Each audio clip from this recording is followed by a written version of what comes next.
PME de 30 personnes située à Saint-Julien en Saint-Alban. Notre métier est de concevoir, fabriquer, distribuer auprès de notre réseau d'installateurs des fontaines rafraîchissantes. En France, environ une fontaine sur 4 provient de notre société. Sur le plan technique, nos machines combinent des fonctions frigorifiques, des fonctions de filtration, d'hygiène, de chauffage de l'eau, de gazéification, voire de désinfection ou d'aromatisation.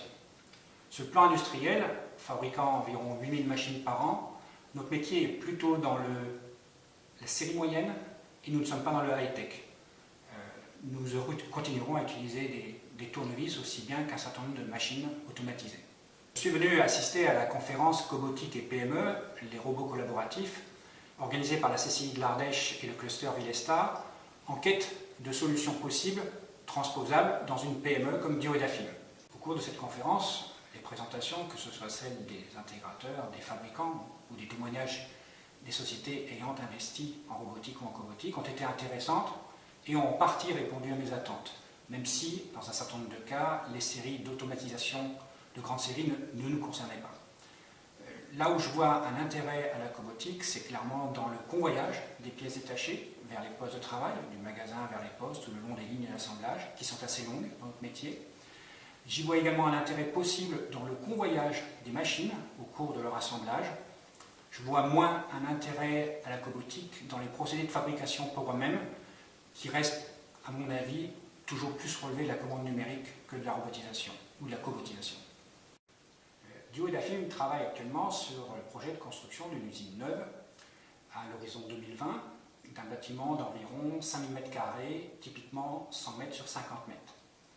Nos lignes d'assemblage sont assez longues, le personnel assez peu nombreux, environ une trentaine de personnes, et le convoyage des pièces détachées pose clairement un souci au point de vue temps ou au point de vue circulation. J'imaginais au départ, avant cette conférence, utiliser la technologie du chariot filo-guidé pour approvisionner tous les postes de travail le long des lignes d'assemblage à partir du magasin. Il est clair qu'après cette conférence, on va étudier le convoyage cobotisé des composants sur les postes de travail. Pour mener un tel projet de cobotisation au niveau du convoyage de nos approvisionnements de lignes, il est clair que la première priorité sera de définir le besoin. Il ressort très nettement des interventions lors de la conférence que ce besoin bien exprimé prime avant tout. Il nous faudra ensuite trouver des références de fabricants de matériel susceptibles de pouvoir nous fournir et également, idéalement, des références locales, régionales, d'expériences réussies ou non réussies à visiter. Nous entrons dans un monde où les machines intelligentes vont collaborer et cohabiter de plus en plus souvent avec les hommes, que ce soit chez nous, mais c'est également le cas dans les entreprises. C'est notre rôle en tant que chef d'entreprise de commencer d'imaginer des solutions où ces machines collaboreront, aideront, cohabiteront avec nos employés.